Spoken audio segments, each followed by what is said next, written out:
Right, let's load up Krita. Here we go. Yes. Okay, right. Main screen. Go to File.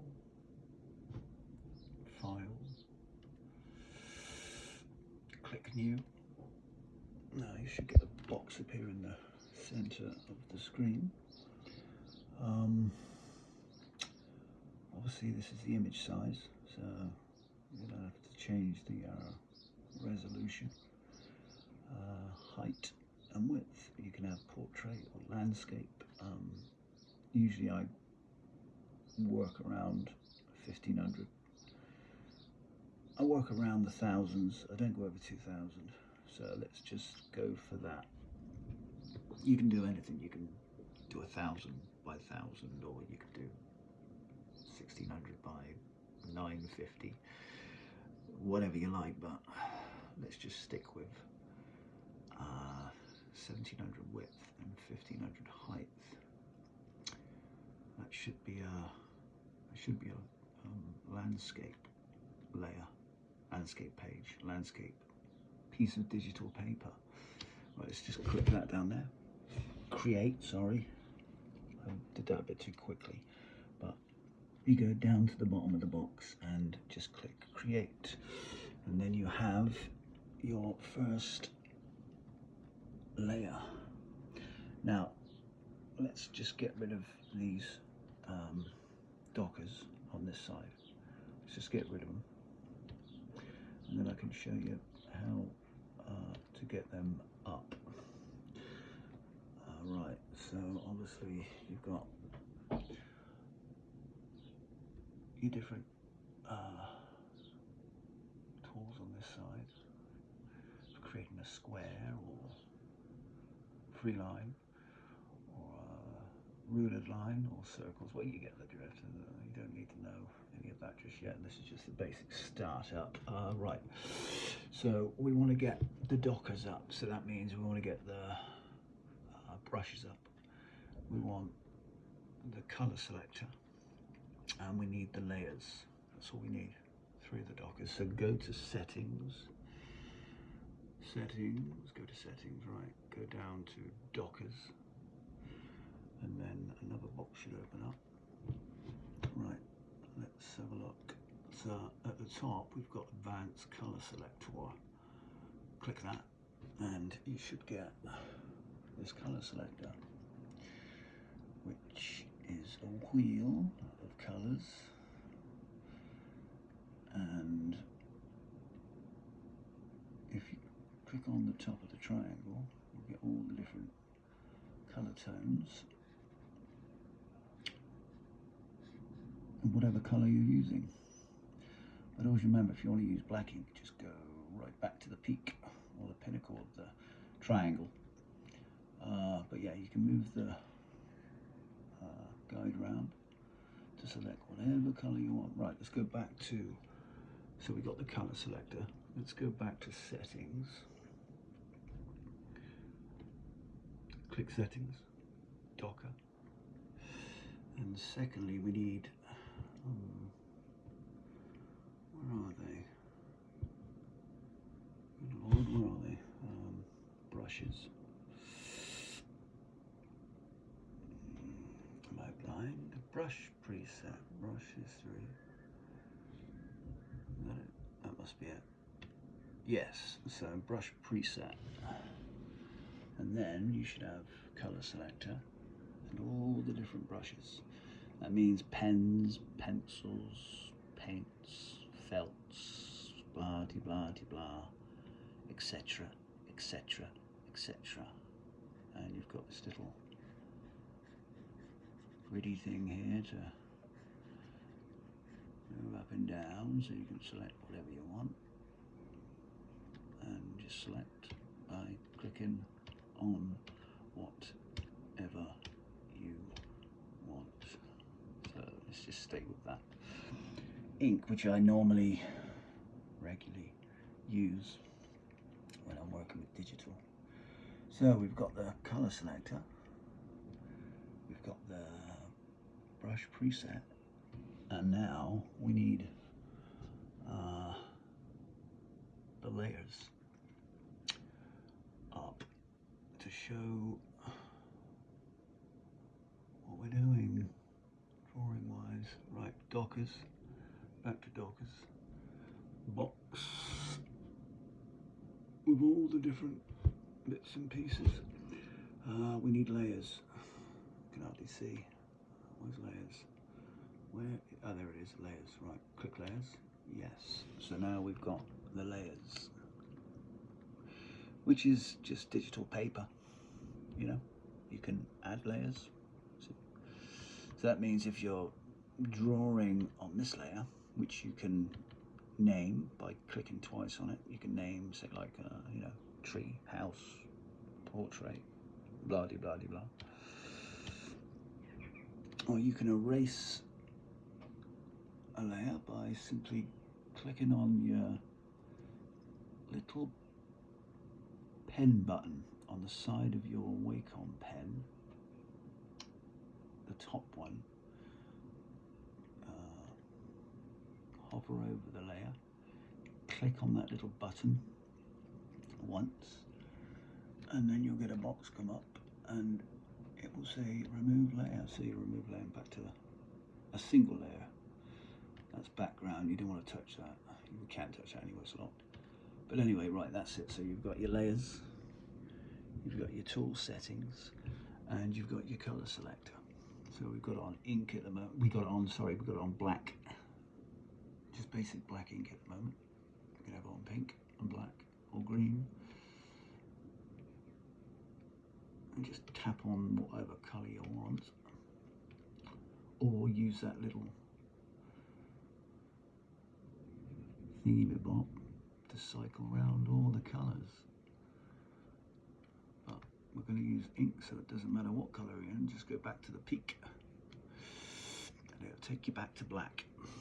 There's Amy Winehouse sang, I think. Was it Fade to Black? Not sure. Right, so now we've got our page layer, piece of digital paper. Right, if we go down to this bottom corner here, hang on, let's just, you've got your image size. So if you press your Wacom pen on the pad, keep it down on that little size marker there, you can zoom in and zoom out, zoom in and zoom out. Right. If you've zoomed out, say like 33.3%, and you want to draw oh, just forgot the size of the pen nib up here. So at the top, size of the pen nib. So you can have it, you can have your pen nib gigantor, or you can have your pen nib small as small as small as small. You can reduce it in size, you know, or you just blah de blah de blah de blah de blah. There you go, there, right. And what do we got? What else we got? Oh yeah, the eraser. So you can click on that eraser, yeah, digital eraser, and you can again, size of your eraser, and you can come back down and you can just erase it all. Or you've got up in the edit section, you've got undo freehand. So that will, whatever you've drawn, that will take you back. It will erase everything as long as you keep clicking on that undo, edit, undo, edit, undo, blah, blah, blah. So where are we? Yeah, so that's the start. That's the start of Critter. I'm a bit knackered because I've been on the garden. So. Oh, right, yeah. So I think when you are going to draw anything, don't zoom out and draw from, say, like that kind of, you know, distance. You want to come right in. Get the size about 83. At 83, I usually work with 83, 65. So I usually 65 for detail and 65 for detail and 83 for outline. But that's only my preference because I like to focus in on a drawing to get really up close and poisonal. So I'm really zoomed in now, I think. Let's just have a quick look. Where are we? Oh, I'm on a razor still. Take it off a razor. So I'm on 80 at the moment. Yeah, so I might come in a bit more. So yeah, now you can just focus in on drawing whatever you want. You know. And it's the same thing as, you know, when you do line hatching in a traditional sense. It's just the same. I just do the vertical hatching.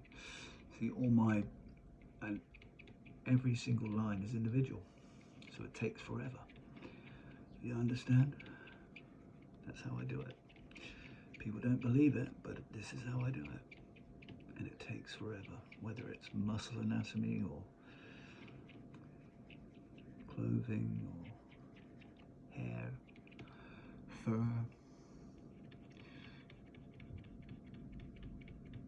This is how I do it. And it's just a build-up of layers.